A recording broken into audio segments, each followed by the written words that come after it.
কোনো সুযোগ নেই। আল্লাহ রাব্বুল আলামিন আজ থেকে বহু বছর আগে এই দুনিয়ার জমিনে মানব জাতিকে সৃজন করে পাঠিয়ে দিলেন। মানুষগুলি দুনিয়ার জমিনে চলে আসলো, কিন্তু বন্ধুরে এই মানুষগুলি দুনিয়ার জমিনে চলে আসার পর এই মানুষগুলি যেইভাবে ইবাদত করা দরকার, যেই রবকে ডাকা দরকার, এই রবকে তারা ডাকলো না। এরে বন্ধু, এই মানুষগুলি আল্লাহর জমিনে আসার পরে আল্লাহ ভোলা হয়ে গেল। আমার আল্লাহ রাব্বুল আলামিন তদানীন্তন সময়ের মানুষকে ভালো বানাবার জন্য, অসভ্য মানুষগুলোকে সভ্য বানাবার জন্য, অভদ্র মানুষগুলোকে ভদ্র বানাবার জন্য আমার রব ডাক দিয়ে বলেন, নবী গো, আমি তামাম পৃথিবীর মানুষগুলোকে ভালো বানাবার জন্য আমি রব আমার পক্ষ থেকে দুইটা দামি বস্তু দুনিয়ার জমিনে পাঠিয়ে দিলাম। আমার আল্লাহ ডাক দিয়ে বললেন, নবীজি, যারা মানুষ এই মানুষদেরকে আমি আল্লাহ রাব্বুল আলামিন ভালো বানাবার জন্য দুইটা দামি বস্তু পাঠিয়ে দিলাম। এক নম্বরে আমি আল্লাহ রাব্বুল আলামিন বুরহান নামক নবী আপনাকে দুনিয়ার জমিনে পাঠাইলাম। দ্বিতীয় নম্বরে নূর নামক কোরআন আমি আল্লাহ নাযিল করলাম। চিৎকার দিয়ে বলি সুবহানাল্লাহ। আরে বন্ধু, এই বয়ানগুলো তাদের দিলের মধ্যে রেখাপাত করবে, তারাই তো দিলের মধ্যে এই কথাগুলি নকল করে রাখবে, কোন দিকে নজর নেই। আমার আল্লাহ রাব্বুল আলামিন ডাক দিয়ে বললেন, নবীজি, তামাম পৃথিবীর মানুষগুলোকে আমি আল্লাহ ভালো বানাবার জন্য আমি রব দুটি দামি বস্তু পাঠিয়ে দিলাম। এক নম্বর আপনি বিশ্ব নবী, দ্বিতীয় নম্বরে আপনার উপরে নূর নামক কোরআন শরীফ। নবীজি এই কোরআনের দিকে মানুষ রূপে যারা জন্ম নিল, এই মানুষগুলি যদি আমার কালামুল্লাহর দিকে আগায় আসে, আমি আল্লাহ রাব্বুল আলামিন তাদেরকে দুইটা জিনিস পুরস্কার দেব। লক্ষ্য করে শুনবেন বন্ধু আমার বাইরে, মহান রব্বুল আলামিন ডাক দিয়ে বললেন, আমি আল্লাহর কালামের দিকে কোন মানুষ যদি আগায় আসে, আমি মাওলার আহ্বানের দিকে কোন মানুষ যদি আগায় আসে, আমি আল্লাহ তাকে দুইটা জিনিস পুরস্কার দেব। আমি কেন জ্বলে উঠবো না? আমি কেন ফুঁসে উঠবো না? আমি কেন বাতিলের বিরোধিতা করব না? আমি কেন আন্দোলন করব না? আমি কেন ইমানের স্পিরিটে আমলের কথা বলবো না? আমার এই শিরার মধ্যে তো ইমানের বারুদে ভরা। কেন আমি উঠবো না জ্বলে? কেন তারা ভুলে গেছে এই দেশটা হাফিজের দেশ, এদেশ সৈয়দ ফজলুল করিমের দেশ, এদেশ কারি ইব্রাহিম রহমাতুল্লাহ উজানির দেশ, এই দেশ মুফতি আমিনের দেশ, এদেশ আল্লামা আজিজুল হকের দেশ। এই দেশে বাতিলরা ইসলামের বিরুদ্ধে কথা বলবে, তারা বাতিলরা ইসলামকে দমন করতে চাইবে, আর আমরা ইমানি আন্দোলন না করে ঘুমায় থাকবো। এটা হতে পারে না, এটা হতে পারে না।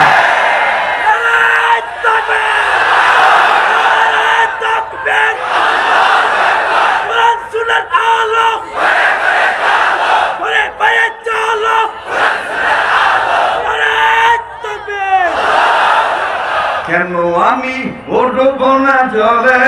বলেন না ইমানের কথা। কেন আমি উঠবো না? ইমানের বারুদ এই অন্তরে ভরা। বলেন বলেন, ইমানের বারুদ এই অন্তরে ভরা। ইমানের বারুদ যেটা দেখবেন ঠোঁট নাড়ায় না করে রয়েছে, মনে করবেন this is the D group. কি group? D D D D D. কি গ্রুপ? D D D. বুঝছেন আপনারা? ডি গ্রুপের লোক। এটাকে সহি করে রাখলে যেটা হয়, অথবা এটাকে ঘুরাইলে যেটা হয়, সেই গ্রুপের লোক। কথা বলেন ঠিক কিনা? কেন আমি উঠব না? ইমানের বারুদ এই অন্তরে, ইমানের বারুদ এই অন্তরে ভরা। আহাজারি চারিদিকে যায়, শোনা যায় মাজলুম শান্তির লাগি দিশে হারা। আমাকে যদি কেউ মনে করেন যে আমি অমুক মেনশন করে কাউকে মেনশন করে কথা বলতেছি, দাদা মনে হয় ভুল করবেন, মনে হয় ভুল করবেন। I not political person. It is not political meeting. It is not political lecture. যা বলতেছি ইমান ইসলাম হেফাজতের পক্ষে আন্দোলনের কর্মী হয়ে বলতেছি। এতটুকুন বলার অধিকার যদি আমাদের না থাকে তাহলে আপনাদের ইমাম হওয়ার যোগ্যতা নাই। এতটুকুন বলার লোকমা দেওয়ার অধিকার আমাদের আছে না? কোন ইমাম সাহেব যদি নামাজের কাতারে দাঁড়াইয়া ইমামতির জায়গায় দাঁড়ায় মনে করেন এইভাবে বলে, আলহামদুলিল্লাহি রাব্বিল আলামিন আর রহমানির রহিম মালিকি ইয়াউমিদ্দিন ইয়্যাকা না'বুদু ওয়া ইয়্যাকা নাস্তাঈন ইহদিনাস সিরাতাল মুস্তাকিম সিরাতাল লাযীনা আন'আমতা আলাইহিম গায়রিল মাগদুবি আলাইহিম ওয়ালাদ-দাল্লিন। এতটুকু ঠিক আছে। এরপর যদি কেউ কয় الرحمن علم القرآن خلق الإنسان فويل للمصلين الذين هم عن صلاتهم ساهون। আপনারা তোর কি চুপ করে বসে থাকবেন? বলেন চুপ করে বসে থাকবেন? কাজেই আমরা মুসলমানের বাচ্চা, ঈমান আমাদের সাচ্চা, কথা হবে আচ্ছা। যেটি মুনাফিকের বাচ্চা এটি কথা কইতো না। আমরা ইমানদারের বাচ্চা, ইমান আমাদের সাচ্চা, কথা হবে আচ্ছা। কথা বলেন ঠিক কিনা? কেন আমি উঠব না জলে? বলেন কেন আমি? এইটা মনে রাখবেন যে শরীয়তপুরি একটা কথা শিখে দিয়ে গেছে, এই দেশটা কিন্তু মুসলমানের দেশ। এদেশ কিন্তু তসলিমা নাসরিনের দেশ নয়, এদেশ কিন্তু দাউদ হায়দার কবির চৌধুরীর দেশ নয়। যেমন ইচ্ছা তেমনই বলবেন। এদেশটা আল্লাহ ওয়ালাদের দেশ। সূরাতুল যুখরুফের যে আয়াত তেলাওয়াত করছি, এই আয়াতে কারিমার মাধ্যমে আল্লাহ স্পষ্ট জানিয়ে দিলেন, নবীজি যারা আমি রহমানের জিকিরের পক্ষে আমি আল্লাহ তাদের পরিচালক, আর যারা আমি রহমানের জিকিরের বিপক্ষে তাদের পরিচালক শয়তান। বাংলা কথা না, উদ্দুত কইছি। হ্যাঁ, আল্লাহ বলেন, আমার রব বলেন, কত মায়া করে কথাটা বলতেছেন। আজকে যারা কত সুন্দর সুন্দর করে চিকন চিকন কণ্ঠ দিয়ে বলতেছে, হুজুররা শুধু মৌলবাদীদেরকে প্রতিষ্ঠিত করতে চাচ্ছে, ওনাদেরকে এই কথাটা স্পষ্ট করে শোনাচ্ছি। শোনেন মা, শোনেন দিদি, শোনেন বুবু, শোনেন শোনেন শোনেন, শুনে যান, শুনে যান। অনেক কথা আছে। আমি এটাও জানি এই কথাগুলো বললে কি আর হবে। আমাকে কেউ কমেডিয়ান বলবে, আমাকে কেউ বলবে অমুকের দালাল, অমুকের দালাল, ইত্যাদি ইত্যাদি, নানান ভক্কর আর চক্কর, নানান ভক্কর আর চক্কর। আসলে মানে ওরা বোঝেই নাই, ইসলামের কথা না বুঝেই ওলামায়ে কেরাম হক বলতেছে, আর কিছু লোক আগে থেকে উৎপেতে আসে কোন কথাটা ইসলামের পক্ষে জোরালো হয়ে যায়, আর কিছু বুঝুক আর না বুঝুক সুযোগ পাইলেই কয় অমুকের দালাল। কথা বলে ঠিক কিনা? সুযোগ পাইলেই একটা ডায়লগ পাইছে অমুকের দালাল। এই দালাল মালাল বইলা আর এই সমস্ত বক্কর চক্কর টাইটেল দিয়া ইসলামী আন্দোলনের কর্মীদেরকে দাবায় রাখা যাবে না। আমার বন্ধুগণ, আল্লাহ ডাক দিয়ে বলেন, নবীজি আমি রব আপনাকে স্পষ্ট জানাই দিলাম, যারা আমার জিকিরের পক্ষে তারা আমার পরিচালক। কথাটা কার? وَمَن يَعْشُ عَن ذِكْرِ الرَّحْمَنِ نُقَيِّضْ لَهُ شَيْطَانًا فَهُوَ لَهُ قَرِينٌ।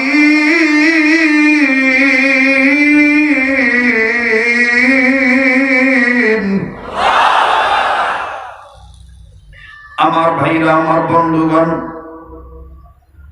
আল্লাহ রাব্বুল আলামিন আজ থেকে বহু বছর আগে এই দুনিয়ার জমিনে মানব জাতিকে সৃজন করে পাঠিয়ে দিলেন। মানুষগুলি দুনিয়ার জমিনে চলে আসলো, কিন্তু বন্ধুরে এই মানুষগুলি দুনিয়ার জমিনে চলে আসার পর এই মানুষগুলি যেইভাবে ইবাদত করা দরকার, যেই রবকে ডাকা দরকার, এই রবকে তারা ডাকলো না। এরে বন্ধু, এই মানুষগুলি আল্লাহর জমিনে আসার পরে আল্লাহ ভোলা হয়ে গেল। আমার আল্লাহ রাব্বুল আলামিন তদানীন্তন সময়ের মানুষকে ভালো বানাবার জন্য, অসভ্য মানুষগুলোকে সভ্য বানাবার জন্য, অভদ্র মানুষগুলোকে ভদ্র বানাবার জন্য আমার রব ডাক দিয়ে বলেন, নবী গো, আমি তামাম পৃথিবীর মানুষগুলোকে ভালো বানাবার জন্য আমি রব আমার পক্ষ থেকে দুইটা দামি বস্তু দুনিয়ার জমিনে পাঠিয়ে দিলাম। মহব্বত করে মালিকের মায়া নিয়া, ভালোবাসা নিয়া আওয়াজ দিয়ে বলেন তো দেখি সুবহানাল্লাহ। আবার বলেন সুবহানাল্লাহ। আমার রব দুইটা দামি বস্তু পাঠাইলেন। মহান রব্বুল আমিন বলেন, ইয়া আইয়ুহান নাসু ক্বাদ জাআকুম বুরহানুম মির রাব্বিকুম ওয়া আনজালনা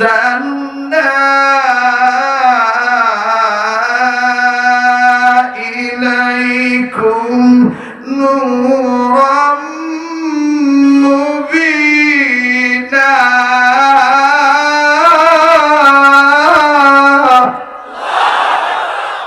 মুসলমান ভাইরা রে আমার, আমার আল্লাহ ডাক দিয়ে বললেন, নবীজি, যারা মানুষ, এই মানুষদেরকে আমি আল্লাহ রাব্বুল আমিন ভালো বানাবার জন্য দুইটা দামি বস্তু পাঠিয়ে দিলাম। এক নম্বরে আমি আল্লাহ রাব্বুল আলামিন বোরহান নামক নবী আপনাকে দুনিয়ার জমিনে পাঠাইলাম। দ্বিতীয় নম্বরে নূর নামক কোরআন আমি আল্লাহ নাযিল করলাম। চিৎকার দিয়ে বলি সুবহানাল্লাহ। আরে বন্ধু, এই বয়ানগুলো তাদের দিলের মধ্যে রেখাপাত করবে, তারাই তো দিলের মধ্যে এই কথাগুলি নকল করে রাখবে, কোনো দিকে নজর নেই। আমার আল্লাহ রাব্বুল আমিন ডাক দিয়ে বললেন, নবীজি, তামাম পৃথিবীর মানুষগুলোকে আমি আল্লাহ ভালো বানাবার জন্য আমি রব দুটি দামি বস্তু পাঠিয়ে দিলাম। এক নম্বর আপনি বিশ্ব নবী, দ্বিতীয় নম্বরে আপনার উপরে নূর নামক কোরআন শরীফ। নবীজি এই কোরআনের দিকে মানুষ রূপে যারা জন্ম নিল, এই মানুষগুলি যদি আমার কালামুল্লাহর দিকে আগায় আসে, আমি আল্লাহ রাব্বুল আমিন তাদেরকে দুইটা জিনিস পুরস্কার দেব। লক্ষ্য করে শুনবেন বন্ধু, আমার বাইরে মহান রব্বুল আমিন ডাক দিয়ে বললেন, আমি আল্লাহর কালামের দিকে কোন মানুষ যদি আগায় আসে, আমি মাওলার আহ্বানের দিকে কোন মানুষ যদি আগায় আসে, আমি আল্লাহ তাকে দুইটা জিনিস পুরস্কার দেব। মহান রব্বুল আমিন বলেন, ওয়াল্লাহু ইয়াদউ ইলাল জান্নাতি ওয়াল মাগফিরাতি বিইذনিহি ওয়া ইউবাইনু আয়াতিহি লিন্নাস।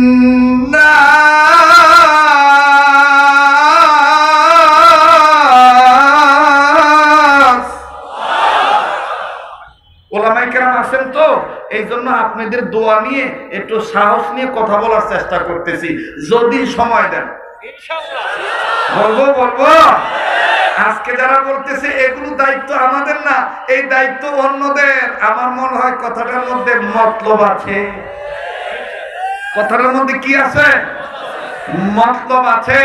আল্লাহ যেখানে বললেন আমার আহ্বানে সাড়া দিলে আমি আল্লাহ পাক দুইটা জিনিস পুরস্কার দেব। এক নম্বর গুনাহ মাফ করে দেব, দ্বিতীয় নম্বরে আমি আল্লাহ জান্নাত থেকে ধন্য করে দেব। একটু জোরে বলেন না। কিন্তু যারা আসবে তারা কারা? আল্লাহ বললেন লিন্নাস, যারা মানুষ। এখন আপনারা বলেন, মানুষের কাতারে হাত পাখার দল আছে না নাই? দেখেন তো কোন লোকটা কয় না হাত পাখার দল আছে না নাই? লাঙ্গলের দল আছে না নাই? মঙ্গলের দল আছে না নাই? জঙ্গলের দল আছে না নাই? ধানের শীষ আছে না নাই? নৌকা আছে না নাই? তারপরে হাতুড়ি আছে না নাই? পাসুরি আছে না নাই? এবার আসেন, হিন্দু আছে না নাই? বৌদ্ধ আছে না নাই? খ্রিস্টান আছে না নাই? আল্লাহ বললেন যারা মানুষ তারাই যদি আমার এই আহ্বানের দিকে সাড়া দেয়, আমি আল্লাহ তাদের দুটো জিনিস পুরস্কার দেব। এক নম্বর, জীবনের গুনাহ মাফ করে দেব। দ্বিতীয় নম্বর, আমি আল্লাহ জান্নাত লেখে ধন্য করে দেব।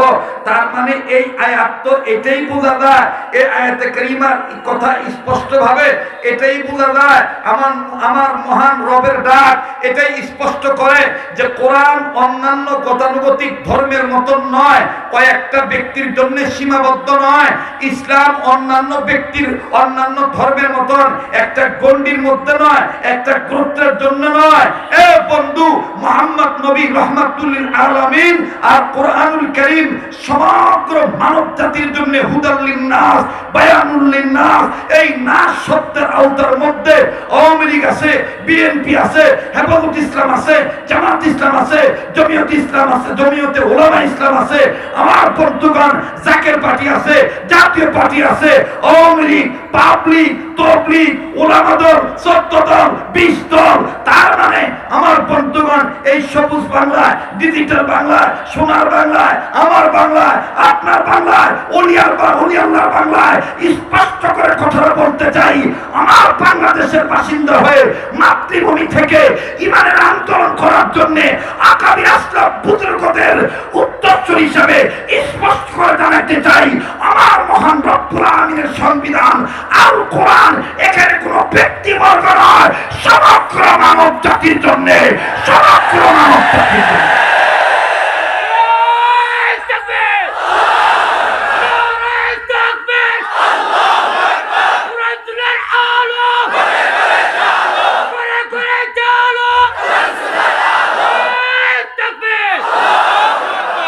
কষ্ট হচ্ছে বাবা, কষ্ট হচ্ছে? সুবহানাল্লাহ, সুবহানাল্লাহ।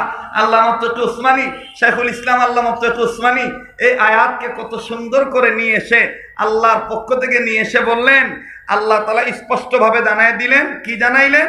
যারা কোরআনের পক্ষে, যারা ইসলামের পক্ষে, যারা নবীর পক্ষে, নবীর পক্ষে মানে যারা উলামায়ে কেরামের পক্ষে, যারা মাদ্রাসার পক্ষে, যারা মসজিদের পক্ষে, যারা মক্তবের পক্ষে, স্পষ্ট হয়ে গেল এদের পরিচালক আল্লাহ, আর যারা এটার বিপক্ষে তাদের পরিচালক শয়তান।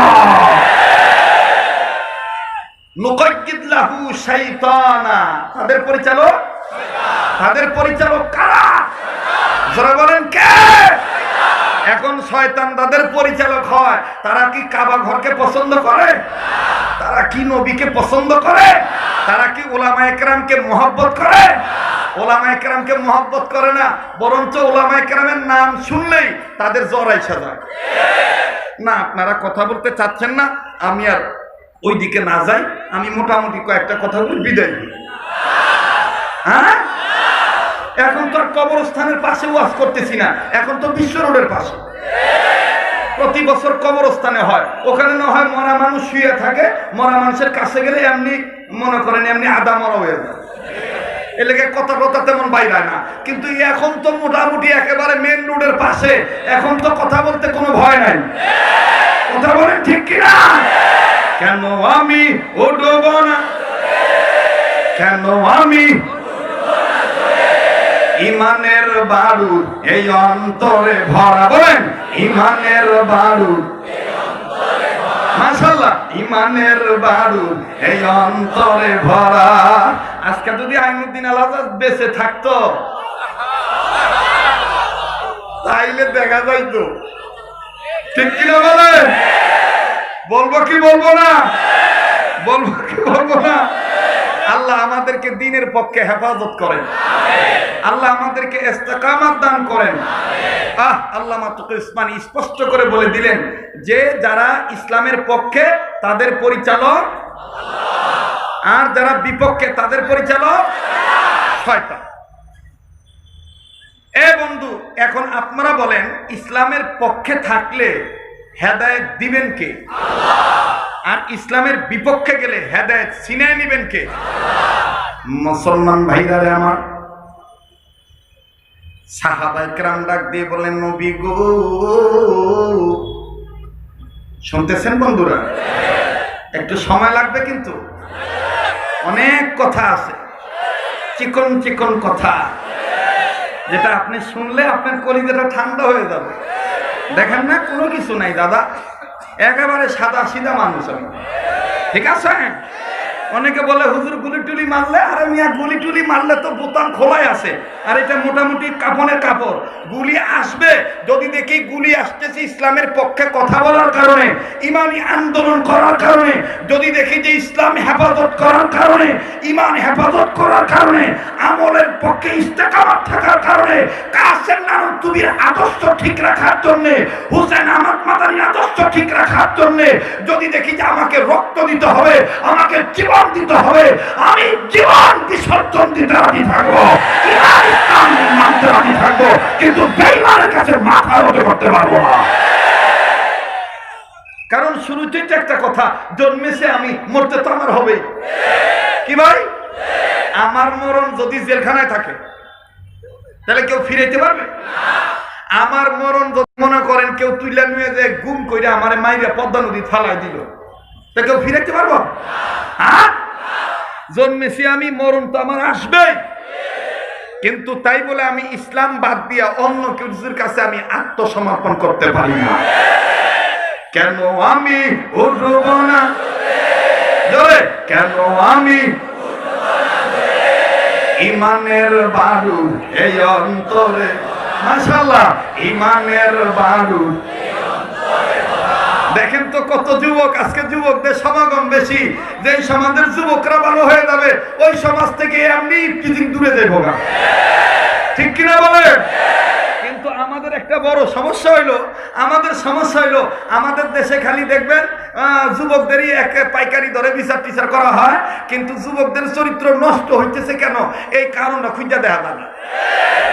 আমি তো এই যে ইদানিং অনেক জায়গায় সফর করতেছি, রাস্তায় যে সমস্ত পোস্টার লাগায় রাখছে, আমি বলবো যারা কর্তা আছেন, যারা সমাজের কর্তা, যারা রাষ্ট্রের কর্তা, যারা যে কোনো বিষয়ের কর্তা, তাদের প্রয়োজন বোধে পায়ে ধরে বলবো এই সমস্ত অশ্লীল সিনেমার পোস্টার ছিঁড়ে ফেলেন, আর সিনেমা হলের মালিকের বিরুদ্ধে বিচার দায় করেন। এই দেশ মুসলমানদের দেশ, এই মুসলমানদের দেশে, ওলিয়াউল্লাহর দেশে এই ন্যাংটা ছবির পোস্টার কেন ওয়ালের মধ্যে থাকবে? এই ন্যাংটা ছবির পোস্টারের কারণেই আমার দেশের ছেলেদের চরিত্র নষ্ট হচ্ছে। সোহানুর রহমান সোহান পরিচালিত, সুভাষ পরিবেশিত, এবারে মুক্তি পেতে যাচ্ছে সাগরের গর্জনে স্বর্ণমহল, স্বর্ণমহল।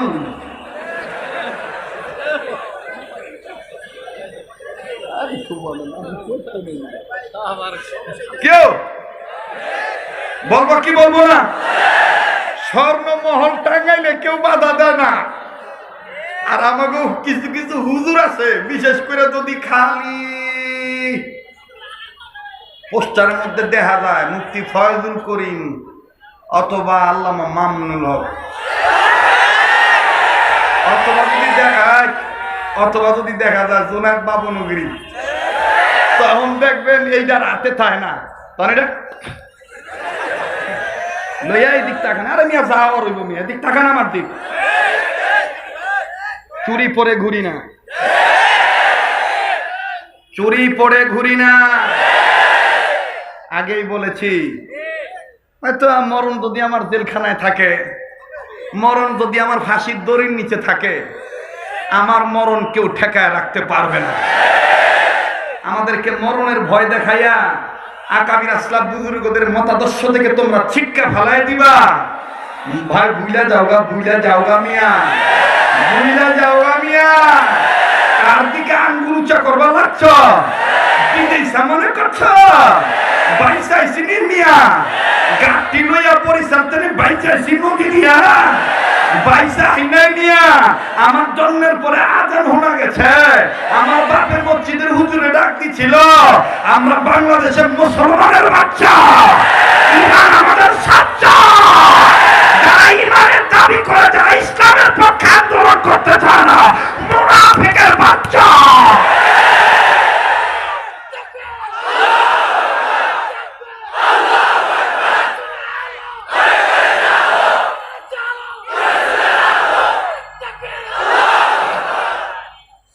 স্পষ্ট করে কথাটা বলতে চাই আমাদের কয়েকজনের কণ্ঠকে স্তব্ধ করে দিলেই ইসলামকে দমন করা যাবে না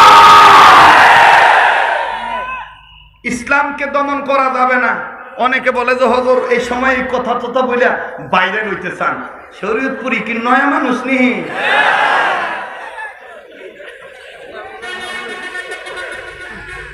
শরীয়তপুরি নয়া মানুষ যে বক বক বক বক করে আমার বাইরে লইতেইব যেই সময় যেটা দরকার উলামায়ে হক্কানীদের নৈতিক দায়িত্ব ওই প্রেক্ষাপটে ইসলামী আন্দোলনের কথা বলা যদি জিহাদ ফরজ হয় জিহাদ করব সেই জিহাদ যদি আমার জীবদ্দশায় বাতিলের সাথে করতে হয় আমার বন্ধুগণ জীবনকে বিসর্জন দেব কিন্তু আকাবিরদের গায়ে কলঙ্ক লাগতে দেব না দেব না দেব না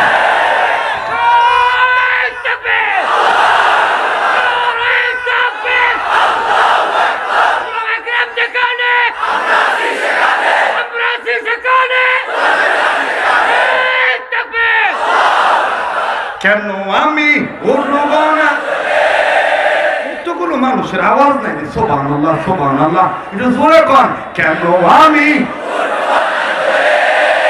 ইমানের বালু ইমানের বালু আকাবিরের মহাব্বত এই অন্তরে ভরা বলেন আকাবিরের মহাব্বত আমার বন্ধুগণ আমার ভাইরা রে দেখতে দেখতে বলতে বলতে অনেক সময় চলে গেল মুসলমান বাবাজিরা রে সাহাবী ডাক দিয়ে বলতেছেন নবীজি আমি আপনার কাছে জানবার চাই ও নবীজি আপনি বলেন তো দেখি হেদায়েতের মালিক কে আল্লাহর নবী বলেন হেদায়েতের মালিক বলেন বলেন বলেন বলেন বলেন হেদায়েতের মালিক আল্লাহ আরেকজন সাহাবী ডাক দিয়ে বলেন নবীজি হেদায়েতের মালিক আল্লাহ বলেন তো দেখি হেদায়েত পাবে কারা নবীজি ডাক দিয়ে বললেন চাইবে যারা আপনারা বলেন তো দেখি হেদায়েত পাবে কারা যারা বলেন পাবে কারা হেদায়েতের মালিক কে হেদায়েত পাবে কে চাইবে যে এবার একজন সাহাবী ডাক দিয়ে বললেন নবীজি আপনি বলেন তো দেখি আমি যে হেদায়েত পেয়েছি আমি বুঝবো কেমনে আমার নবী ডাক দিয়ে বললেন সাহাবীরি আমি নবী বলে দিলাম তিন আলামত যার কাছে পাইবা সে হেদায়েতের মধ্যে আছে আরে মুদ্দের বন্ধুরা আরে মানিকনগরের বন্ধুরা কোন দিকে নজর নাই দিলটা নরম করে দিবেন ভাইয়া এক ফোঁটা চোখের পানি দেখেন ফলাইতে পারেন কিনা হেদায়েতের আলামত যদি আপনার মধ্যে থাকে তাইলে আপনি আমার বন্ধুগণ হেদায়েতের মধ্যে আছেন এই তিন আলামত যার কাছে নাই তারা হেদায়েতের মধ্যে নাই এই তিন আলামত যদি আমি বলি আপনার হিসাব আপনার কাছে ক্লিয়ার হয়ে যাবে আমার হিসাব আমার কাছে ক্লিয়ার হয়ে যাবে এরে মুসলমান তবলিগের দল ওলামাদের দল এরপরে পীরের মুরিদের দল ইসলামী আন্দোলন কর্মীদের দল ও কালমাওয়ালা ইমানদার মুসলমানেরা হেদায়েতের মালিক আল্লাহ হেদায়েত পাবে তারা হেদায়েত চাইবে যারা আল্লাহ যে কোনো মুহূর্তে হেদায়েত দিতে পারে কথা বলেন ঠিক না বেঠিক এরে বাবাজি লম্বা করার কোন সুযোগ নেই হেদায়েতের মালিক আল্লাহ, এই হেদায়েতের মালিক আল্লাহ। আল্লাহ যাকে ইচ্ছা তাকে হেদায়েত দেন, আল্লাহ যাকে ইচ্ছা তাকে হেদায়েত দেন না। এটা আমার আল্লাহর ব্যাপার। মুসলমান ভাইরা আমার, আজ থেকে অনেক বছর আগে এখানে প্রবীণ আলেমরা আছেন, এখানে বুজুর্গ আলেমরা আছেন, আপনাদের মধ্যে শিক্ষিত লোকেরা আছেন। একটা কিতাবের নাম আপনারা সবাই জানেন, একটা বই অনেক মুসলমানের ঘরে ঘরে আছে, বইটার নাম হলো আফগানিস্তানে আমি আল্লাহকে দেখছি। আফগানিস্তানে আমি আল্লাহকে দেখেছি। হেদায়েতের মালিক আমার আল্লাহ। দেখেন আমার মাওলা করিম কেমনে হেদায়েত দিয়ে দেয়। এরে বাবাজি, আফগানের সাথে যখন রাশিয়ার যুদ্ধ শুরু হয়ে গেল, রাশিয়ান সৈন্যরা, রুশ সৈন্যরা আফগানের সৈন্যদেরকে তারা নির্বিচারে গুলি করে হত্যা করলো। তারা ভিন্ন ভিন্ন ভাবে মা বোনদের ইজ্জত নিয়ে সিনিমিনি খেললো। এক পর্যায়ে যখন রাশিয়ার ক্যাপ্টেনের কাছে খবর চলে গেল এই এলাকায় তালেবানের সংখ্যা বেশি, এই এলাকায় ইমানদারদের সংখ্যা বেশি, এই এলাকায় কোরআন প্রেমিকের সংখ্যা বেশি, এদেরকে এখান থেকে উৎখাত করা লাগবে। এ বাঙালি মায়ের সন্তান মুসলমান, এ ফজলুল করিমের উত্তরসূরিরা, এ মুফতি আমিনের উত্তরসূরিরা, এ আল্লাহওয়ালাদের উত্তরসূরিরা, স্পষ্ট করে জানিয়ে দেই, বাংলাদেশ ছোট্ট একটা দেশ, এই দেশ নিয়ে তো ষড়যন্ত্র কেন? এই দেশটা নিয়ে তো ষড়যন্ত্র কেন? একটাই ষড়যন্ত্র, একটাই ষড়যন্ত্র, একটাই ষড়যন্ত্র। এই বাংলাদেশের মুসলমান কৃষক হতে পারে, এই বাংলাদেশের মুসলমান শ্রমিক হতে পারে, এই বাংলাদেশের মুসলমান রিক্সা চালা খাইতে পারে, কিন্তু এই বাংলাদেশের মুসলমান বিশ্বাস করে আল্লাহই সব কিছুর মালিক, আল্লাহই সব কিছুর মালিক। কথা বলেন ঠিক না বেঠি? এ বাবাজি, এই জন্য বিজাতিদের আজকে ষড়যন্ত্র চলতেছে। গোটা বাংলাদেশকে তোমরা নিভাইয়া দাও, ইসলামী আন্দোলনকে বন্ধ করে দাও। পারবে না, পারবে না, পারবে না। খালি যদি আপনি জাগনা থাকেন, আর জাগনা থেকে যদি খালি এই বয়ানটা মুখস্থ রাখেন, কেন আমি উঠব না ইমানের বারুদ এই অন্তর, ইমানের বারুদ এই অন্তরে ভরা। বাবাজি কোন দিকে নজর নাই। এবার দেখেন আফগানিস্তানে আমি আল্লাহকে দেখছি। এই কিতাবটার মধ্যে, বইটার মধ্যে একজন জবরদস্ত বুজুর্গ কত সুন্দর করে কথা বললেন।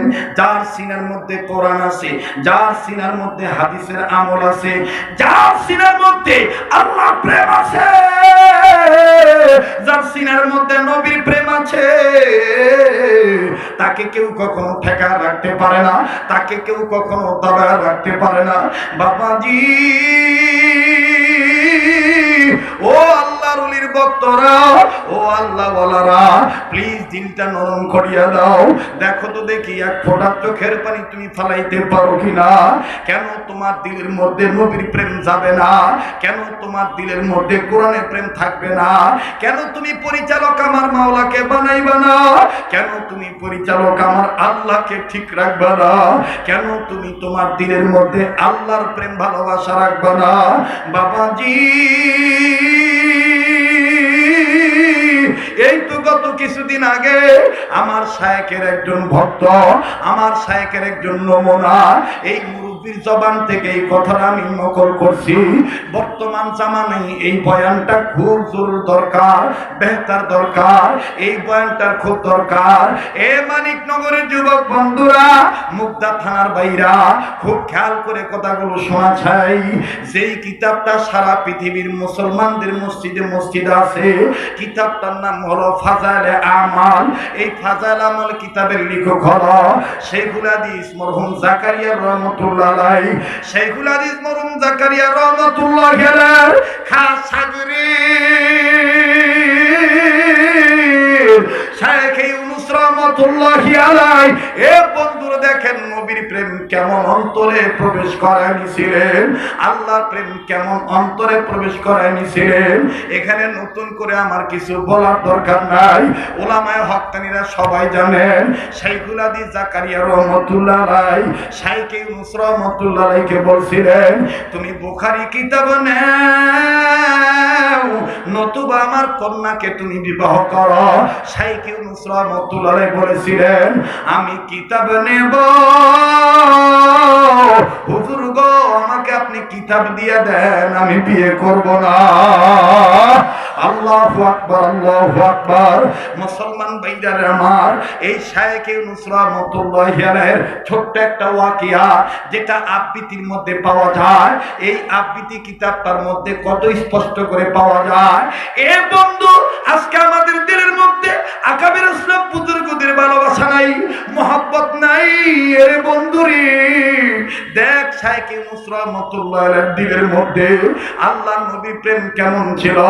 শাইখ ইউনূস রাহমাতুল্লাহি আলাইহি হজের সফরে গেছেন, হজ করতেছেন। মসজিদে নববীতে যখন চলে গেলেন, মসজিদে নববীতে নামাজ আদায় করে হযরত যখন খাদেমদেরকে নিয়ে হুইল চেয়ার সহ যখন বের হইতেছেন, হযরতের সামনে একটা বিড়ালের বাচ্চা যাইতেছে। শাইখ ইউনূস রাহমাতুল্লাহি আলাইহি বিড়ালকে আসা দেখে সফর সঙ্গীদেরকে ডাক দিয়ে বলতেছেন, পথচারীদেরকে ডাক দিয়ে বলতেছেন, ইহা থাকতে যাও, এই জায়গায় থামে যাও, এই জায়গায় তোমরা বন্ধ হয়ে যাও, আর সামনের দিকে আগায়ও না। শাইখ ইউনূস রাহমাতুল্লাহি আলাইহি বিড়ালটার দিকে তাকায় আসি। এক পর্যায়ে যখন বিড়ালটা কাছাকাছি আসলো, বিড়ালটা কাছাকাছি আসার পরে শাইখ ইউনূস রাহমাতুল্লাহি আলাইহি বিড়ালকে উদ্দেশ্য করে বলতেছেন, আসসালামু আলাইকুম ইয়া আহলুল মদিনা। আল্লাহু আকবার। আসসালামু আলাইকুম ইয়া আহলুল মদিনা। খাদেমরা ডাক দিয়ে বলতেছেন, আল্লাহ ও আল্লাহ, কেমন ওলি গো, কেমন বান্দা গো, ও মালিক। একটা ডাক দেন না, দেন না, বলেন না, বলেন না, বলেন না। আরে ভাই, আল্লাহ ওদের মজলিসে এসে আল্লাহর ডাক দিলে আল্লাহ খুশি হবে। মায়া করে বলেন না আল্লাহ, আবার বলেন আল্লাহ। কান্না না আসলো, কান্নার ভান ধরবেন। আমার বন্ধুগণ, তাও আমার মাওলায়ে কারীম খুশি হয়ে আপনাকে মাফ করে দিতে পারে। আমার বন্ধুগণ, নিজের কথা নিজে চিন্তা করো, কেউ কাহারো দিকে তাকাইও না, কেউ কাহারে নিয়ে চিন্তা করিও না। এ যুবক, তোমার কবরে তুমি যাইবা, আমার কবরে আমি যাব। শাইখ ইউনূস রাহমাতুল্লাহি আলাইহি এই বিড়ালের বাচ্চাকে যখন সালাম দিলেন, সমস্ত মুসল্লিরা হতভম্ব হয়ে দাঁড়ায় আছে। হায় হায়, এটা কেমন গোলাম গো, বিড়ালের বাচ্চাকে সালাম দেয়। ডাকতে বলো হলো, ও হযরতজি, আপনি বিড়ালকে সালাম দিলেন। এই হযরতজি ডাক দিয়ে বলতেছেন, তোমরা কি হাদিস শোনো নাই? তোমরা কি হাদিস পড়ো নাই? আমার নবী বলেছেন, আল্লাহর কোন গোলাম যদি মদিনায় মারা যায়, তার কবরে আযাব থাকবে না। আমি ইউনূসকে যদি আমার মাওলা আদম সন্তান না বানাইয়া মদিনার বিড়াল বানায় দিত, আমি মদিনায় থাকিয়া যাইতাম। একদিন না একদিন আমার মরণ মদিনায় হইয়া যাইত, আর আমি মদিনায় মৌত হইলে আমার আযাব হইতো না। আমার নবী সম্মানের খাতিরে আমার আযাব হইতো না। এ মুসলমান বন্ধুরা, তুমি কেমন নবীর উম্মত, কেন তোমার চোখ থেকে পানি পড়বে না? আজকে তোমার আমার দিলে নবীর প্রেম নাই। কোন ভাইরা তোমরা আলেমদেরকে গালি দাও, কোন ভাইরা নবীর ওয়ারিসদের গালি মুখে তোমরা অপমানজনক শব্দ ব্যবহার করো, একবার চিন্তা করে দেখছো নাকি এই আলেমদের বাবার হাতের সাথে তার দাদার হাতের মিল, তার দাদার সাথে আউলিয়া কেরামের হাতের মিল, আউলিয়া কেরামের হাতের সাথে তাবে তাবিনগণদের হাতের মিল। এইভাবে যাইতে যাইতে যাইতে যাইতে সাহাবায়ে কেরামের হাত, সাহাবায়ে কেরামের হাতের সাথে নবীজির হাত। আল্লাহু আকবার, আল্লাহু আকবার, আল্লাহু আকবার, আল্লাহু আকবার। মুসলমান বন্ধুরে দেখেন তো দেখি দিলটা নরম হয়নি। এই শায়েখে মুসরা রহমাতুল্লাহ আলাইহি বিড়ালের বাচ্চাকে সালাম দিতেছেন, আসসালামু আলাইকুম ইয়া আহলুল মদিনা। ও মদিনার বাসী, ও মদিনাবাসী, ও বিড়াল আমি তোমাকে সালাম দিলাম, কারণ তোমার কপাল ভালো, তুমি মদিনায় থাকবা, রাসূলের পাশে ঘুমাইবা। আল্লাহু আকবার, আল্লাহু আকবার। এ যুবক আমার, আল্লাহ বলেছেন ওয়া মাইয়াশু আন যিকরির রহমানি নুকাইয়িদ লাহু শাইতানান ফাহুয়া লাহু করিন। যারা আমি রহমানের জিকিরের পক্ষে, তাদের জীবনের পরিচালক আমি আল্লাহ। আর যারা আমি রহমানের জিকির বিরোধী, তাদের জীবনের পরিচালক ইবলিস শয়তান। ভাই গো, আজকে অনেক যুবক বলো, হুজুর এখন আমার বয়স হয় নাই, এখনই কেন আমি দাড়ি রাখবো, এখনই কেন আমি আল্লাহওয়ালা হব। ভাই, তোমার কিন্তু কোনো গ্যারান্টি নাই, হায়াতের কিন্তু কোনো গ্যারান্টি নাই। এত বড় হওয়ার পরও আমি তুমি মাওলাকে জিকির করতে পারলাম না, আমার আল্লাহকে স্মরণ রাখতে পারলাম না। একটু মহাব্বতে মাওলাই কারীমের তাসবিহ পাঠ করি, সুবহানাল্লাহ ওয়ালহামদুলিল্লাহ লা ইলাহা ইল্লাল্লাহ, সুবহানাল্লাহ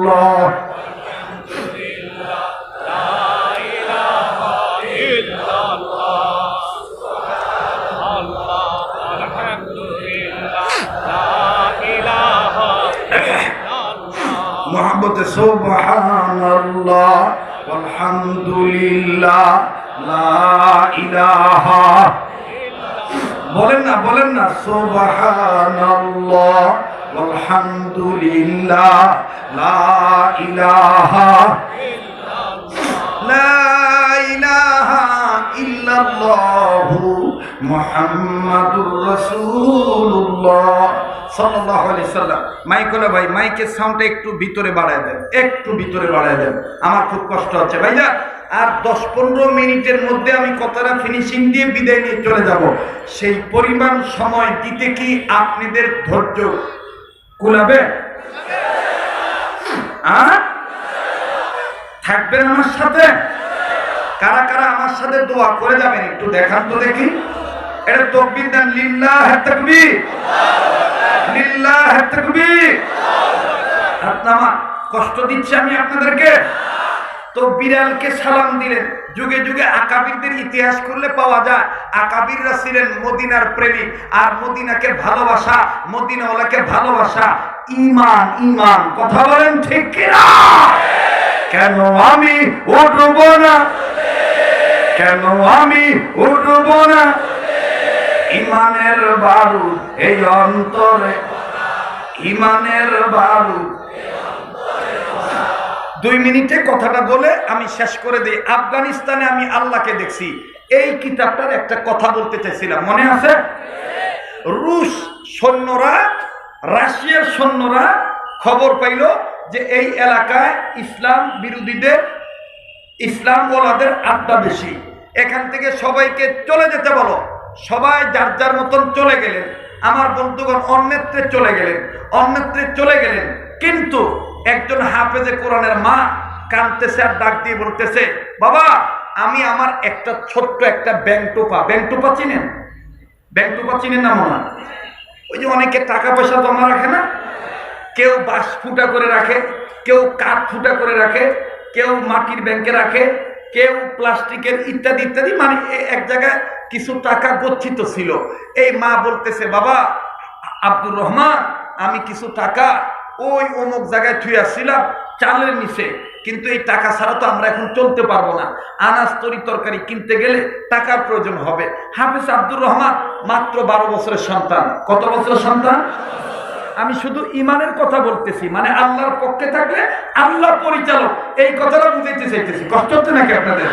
হাফেজ আব্দুর রহমান ডাক দিয়ে বলতেছেন, আম্মা কি করতে হবে বলেন? বলতেছে, বাবা আমরা তো আর ওখানে যাইতে পারবো না, ওই টাকাটা এখন কি করে আনতে পারি? বাপ ছেলে ডাক দিয়ে বলতেছেন, আম্মা আপনি আমার জন্য দোয়া করেন, আমি টাকাটা নিয়ে আসি। সুবহানাল্লাহ বলেন। বাচ্চা ছেলেটা মাত মাত করে হন হন করে চলে গেছে, কিন্তু রাশিয়ান সৈন্যরা বলে দিছে যাওয়ার পরে আবার যদি কেউ আসো তাকে কিন্তু গুলি করা হবে। তাকে কি করা হবে? গুলি করা হবে। রাশিয়ান সৈন্যদের গুলির দিকে ভ্রুক্ষেপ না করে এই আফগানের মুজাহিদ 12 বছরের সন্তান হাফেজ আব্দুর রহমান মায়ের গচ্ছিত টাকা আনার জন্য চলে গেছেন। আমার বন্ধুগণ দূরবীন দিয়ে যখন দেখছেন যে একজন মুসলমানের বাচ্চা কাবলি সেট পরে আবার পুরনো জায়গায় আবার আসছে, দূরবীনে যখন ধরা পড়ছে রাশিয়ান সৈন্যরা গাড়ি নিয়ে হাফেজ আব্দুর রহমানের কাছে চলে গেছে, যে চতুর্দিকে গুলি অ্যাটাক করে দাঁড়ায় আছে, পিস্তল কাটা রাইফেল বা যা যা আছে সব নিয়ে দাঁড়ায় আছে। দাঁড়ায় বলতেছে, এই বেটা তুমি গেলা আবার আসলা কেন? এখন তোমাকে গুলি মেরে দেই। হাফেজ আব্দুর রহমান বলতেছে, আপনাদের গুলির মাধ্যমে যদি আমার জীবন নাশ হয়ে থাকে, আল্লাহ যদি আপনাদের কাছে আমার মরণ লেখে থাকে, তো গুলি মারেন, আমি মৃত্যুর জন্য তৈরি আছি। এই কথা বলার পরে রাশিয়ান সৈন্যরা একটু দমিয়ে গেছে, দমিয়ে বলতেছে, তুমি আসলা কেন? রাশিয়ান সৈন্যদের কথার প্রতি উত্তরে হাফেজ আব্দুর রহমান ডাক দিয়ে বলতেছেন, মুরব্বীরা আমার মা কিছু টাকা রেখে গেছে, এই টাকা আমি নিতে আসছি, অন্য কোনো চক্রান্ত করার জন্য আসি নাই। আমি একজন হাফেজে কোরআন, আমার এই সিনার মধ্যে 30 পারা কোরআন লুকায়িত আছে। এ বন্ধু রাশিয়ান ক্যাপ্টেন লিডার ডাক দিয়ে বলতেছে, এই বেটা কোরআনের কথা বলছিস, আজকে তোর কোরআনের পাওয়ার দেখবো, তারপরে পরের কথা আমি শুনবো। খুব খেয়াল করে শোনেন ভাই আমার বন্ধুরে, হাফেজ আব্দুর রহমানকে গ্রেফতার করা হলো। গ্রেফতার করার পর বলতেছে, তোমার সিনার মধ্যে যে কোরআন আছে এই কোরআনের পাওয়ার আমরা দেখব। রাশিয়ান সৈন্যরা হাতে তালি দেওয়া শুরু করে দিল, কোরআনকে অপমান করবে, না না পারবে না কোরআনের পাওয়ার দেখাইতে। আমার বন্ধুগণ আব্দুর রহমানকে যখন গ্রেফতার করা হলো, গ্রেফতার করার পর চতুর্দিকে যখন তারা পিস্তল অন্যান্য অস্ত্র শস্ত্র নিয়ে দাঁড়াইল, হাফেজ আব্দুর রহমান ডাক দিয়ে বললেন, আল্লাহ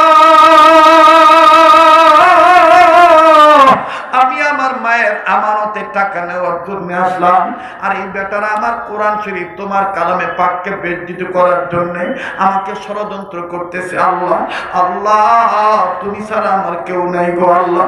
আজকে কিন্তু আমাদের মুসলমানদের আল্লাহ ছাড়া কেউ নাই। কথা বলেন ঠিক না ঠিক? যুগে যুগে কোরআন হাদিসকে অপমান করা হইতেছে। মুসলমান বাইরে হাফেজ আব্দুর রহমান কান্দার ডাক দিয়ে বলে, আল্লাহ আল্লাহ তুমি ছাড়া আমার কেউ নাই। এক পর্যায়ে এই রাশিয়ান ক্যাপ্টেন লিডার ছেলেটার বুকে পিস্তলের একেবারে সেই সাইডটা অগ্রভাগটা বুক বরাবর ধরে বলতেছে, তোর কোরআনের পাওয়ার আজকে আমরা দেখবো। হাফেজ আব্দুর রহমান বললেন, কেমনে দেখবেন? রাশিয়ান সোনা ডাক দিয়ে বলতেছে, আমরা দেখবো ওই যে আমাদের 18টি সাজোয়া ট্যাঙ্ক সাজানো আছে, 18টি সাজোয়া ট্যাঙ্ক সাজানো আছে, এখানে তো পিছন সাইডে আগুন দিলে তারপরে না সামনে দিয়ে আগুন বের হবে। আমরা দেখবো তুই কোরআনের আয়াত পড়ে এই 18টি সাজোয়া ট্যাঙ্কে আগুন ধরায় দিবি, তোর কোরআনের পাওয়ার আমরা দেখব। যদি তুই বিনা আগুনে কোরআনের আয়াত পড়ে ফু দিয়ে আগুন ধরাইতে পারো, তাইলে আমরা মনে করব তোর কোরআন সত্য, তোর ধর্ম সত্য। ক্যাপ্টেন লিডার একবারে আবেগে বলেই ফেলছে, যদি তুমি আগুন ধরাইতে পারো কোরআনের আয়াত দিয়া, তাইলে আমরা সব সৈন্যরা তোমার কাছে কালেমা পড়ে মুসলমান হয়ে যাব। কেন আমি উঠব না, কেন আমি মুসলমান ভাইরা আমার একটু সময় লাগবে, দিতে রাজি আছেন না নাই? পেছনের বন্ধুরা কি বলেন, রাজি আছেন না নাই? আল্লাহু আকবার, আল্লাহু আকবার, আল্লাহু আকবার বলেন তো দেখি। এই জবান দিয়ে কোরআন তেলাওয়াত হইলে, এই কোরআন তেলাওয়াত যে জিহ্বা দিয়ে পড়া হয়, এই জিহ্বার দাম আছে না নাই? কয়টা কথা বলি গো? মোহাম্মদুল্লাহ হাফিজ জুজুর রহমতুল্লাহ আলাইহি নাম শুনছেন আপনারা? হ্যাঁ, ওনার একটা শাগরেদ ছিল ক্যান্সারের রোগী, বিদেশে চলে যাবে চিকিৎসা করার জন্য। নাকি আবার রাগ হইতেছেন আপনারা? আমার নাম দিয়ে দিছে বড়রা আকাবিরদের ক্যানভাসা। কিসের ক্যানভাসা? আমি সুযোগ পাইলে আকাবিরদের ক্যানভাসারি করি, তাতে যা হয় হবে। কথা বলেন ঠিক কিনা? আল্লাহ ওদের কথা বললে আল্লাহ ওদের রুহানিয়াত চলে আসে। কথা বলেন ঠিক কিনা? আমার বন্ধুগণ, হাফিজ জুজুর রহমতুল্লাহ আলাইহির একজন শাগরেদ বিদেশ যাবে, ক্যান্সারের রোগী। ডাক্তার দেখাইলো বাংলাদেশে, ডাক্তাররা বড় বড় ডাক্তার সব মিলজিল করে জবাব দিয়ে দিল যে আপনার চিকিৎসা এই দেশে হবে না, ইংল্যান্ডে চলে যান, লন্ডনে চলে যান। লন্ডনে পাঠিয়ে দেওয়ার জন্য সবকিছু ওকে। বাংলাদেশ থেকেও 2টা ডাক্তার তার সাথে যাবে।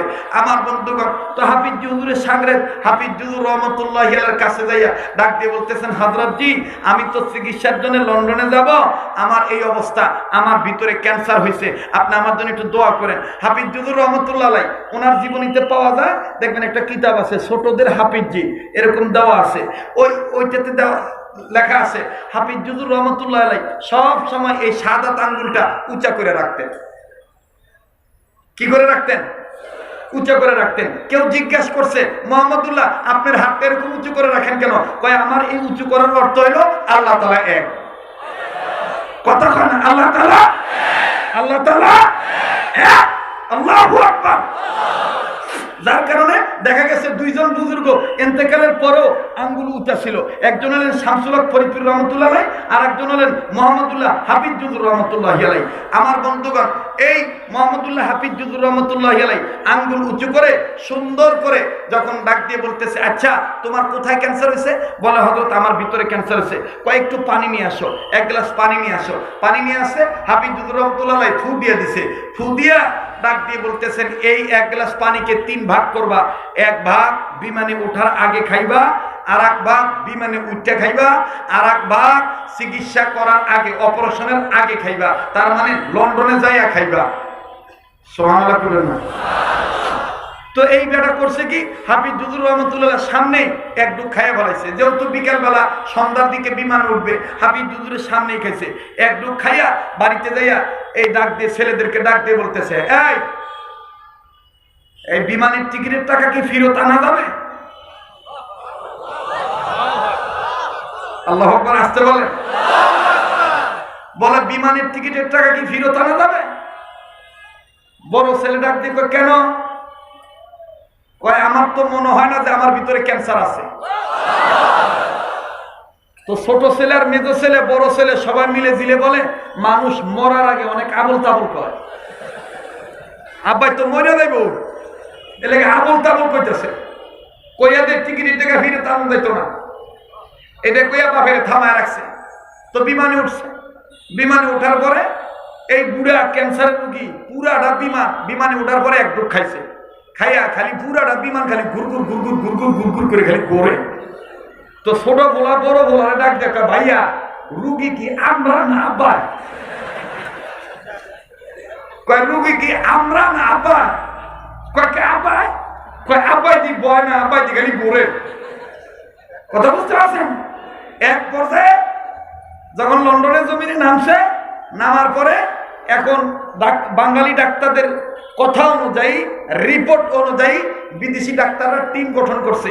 টিম গঠন করে বাঙালি ডাক্তার সহ এই ব্যক্তির ক্যান্সার কি পরিমাণ আছে, কি অবস্থায় আছে, এটাকে পর্যবেক্ষণ করছে, পরীক্ষা করছে। পরীক্ষা করিয়া দেখে ক্যান্সারের কোনো বালাই নাই। আল্লাহু আকবার। এবার বিদেশি ডাক্তাররা বাঙালি ডাক্তারের কইতেছে, তোমাদের কে বলছে এই লোকটার ক্যান্সার? বাঙালি ডাক্তাররা কয়, এই যে রিপোর্টে তো দেখছি তো না ক্যান্সার আছে। তো কয়, আমাদের রিপোর্টে তো নাই। এই যখন একটু তক্কাতকি লাগছে, বড় ছেলের কানে আওয়াজ হয়েছে। বড় ছেলে ঢুকে কয়, স্যার আসলে ঘটনা কি, আমার আব্বা একটা পানির কথা কইছিল, এইটা আমরা গুরুত্ব দেই নাই, ভাবছিলাম মরার আগে মানুষ অনেক আবল তাবল কয়। কয়, কি বল? কয়, আমার আব্বা তার পীর সাহেবের কাছ থেকে পানি পরা নিছে, এটারে 3 ভাগ করে পীর সাহেব কইছে 1 ডুব বিমানে ওঠার আগে খাইতে, আর 1 ডুব বিমানে ওঠার পরে, আর 1 ডুব অপারেশনে যাওয়ার আগে। স্যার এখনো 1 ডুব বাকি আছে। এখন বিদেশি ডাক্তাররা বলতেছে, নিয়া ওই এক ডুক নিয়ে আমরা একটু পরীক্ষা করে দেখি। এখন ওই এক ডুক নিয়ে পরীক্ষা করতেছে বিদেশি ডাক্তার, পরীক্ষা করে দেখে ক্যান্সার ভালো হইতে যে প্রতিষেধকের দরকার, যেই ঔষধের দরকার, ওই এক ডুব পানি পড়ার মধ্যে এটা ফুটটা উঠছে। আল্লাহু আকবার। আমার বন্ধুগণ, কোরআনওয়ালার সিনার দাম আছে না নাই? কোরআনওয়ালার জবানের দাম আছে না নাই? এইবার কষ্ট হইতেছে মানে আপনাদের? তো হাফেজ আব্দুর রহমানকে গ্রেফতার করে বলতেছে, তোর কোরআনের আয়াত দিয়ে যদি আগুন ধরাইতে পারোস তাইলে বুঝবো যে তোর কোরআন সত্য। এবার আব্দুর রহমান ডাক দিয়ে বলতেছে, আল্লাহ আমি কোন বিপদে পড়ে গেলাম, আমার বড় ডর করতেছে, আমার আপনাদের কথা আমার মানে আপনারা নিয়ে আবার আমারে ছুঁয়া যান গা। তো এইবার হাফেজ আব্দুর রহমানকে গ্রেফতার করার পরে আব্দুর রহমানকে যখন ছাড়তেছেই না, আব্দুর রহমান বলতেছে সাজুয়া ট্যাঙ্কের কাছে আমারে নিয়ে চলেন। 18টা সাজুয়া ট্যাঙ্ক। কয়টা? আর আব্দুর রহমানের সিনার মধ্যে আছে কয় পারা? 30 পারা কোরআন শরীফ আছে। হাফেজ আব্দুর রহমান 18টা সাজুয়া ট্যাঙ্কের কাছে যাইয়া এদেরকে বলতেছে, দাদা ভাই আমাকে একটু পানি দেন, 1 লোটা পানি দেন, 1 মন্দা পানি দেন, আমি ওযু করব। হাফেজ আব্দুর রহমান সুন্দর করে ওযু করছে। ওযু করে মায়ের টেকাটা গুছার মধ্যে রাখছে। মায়ের টেকা গুছার মধ্যে রাখা হাফেজ আব্দুর রহমান এবার সালাম ফিরাইয়া আল্লাহকে ডাক দিয়ে বলতেছে, আল্লাহ আমি আমার ইজ্জত রক্ষা করার জন্য তোমার কাছে বলবো না। আল্লাহ এরা আমার কোরআনকে অপমান করবে। ও আল্লাহ আমি যদি কোরআন পড়া আগুন ধরাইতে না পারি তাহলে এরা ইসলামকে ভুয়া বলবে। আল্লাহ সব ক্ষমতার মালিক আপনি। আল্লাহ গো আমি ফু দিমু, আগুন আপনি ধরাই দিবেন। আল্লাহ প্রয়োজন বোধে আমার জীবনের বিনিময়ে দিবেন। আল্লাহ তাও আপনি কোরআনের ইজ্জত রক্ষা করবেন, তাও আপনি কোরআনের ইজ্জত রক্ষা করবেন। আল্লাহ আপনি না বলছেন ইন্না নাহনু নাযালনা যিকরা ওয়া ইন্না লাহু লাহাফিজুন। আল্লাহ আপনি না বলছেন কোরআন নাযিল করছেন আপনি, কোরআন হেফাজতের মালিক আপনি। ও আল্লাহ আপনি তো এটাও বলছেন কোরআনের পক্ষে থাকলে আপনি আমাদের পরিচালক, আর কোরআনের পক্ষে না থাকলে আপনি শয়তানকে পরিচালক বানায় দিবেন। ও আল্লাহ আপনি আমার পরিচালক হইয়া আপনি আগুনটা ধরায় দিয়েন। আল্লাহ আপনি আগুনটা ধরায় দিয়েন। আল্লাহ বলেন না সুবহানাল্লাহ।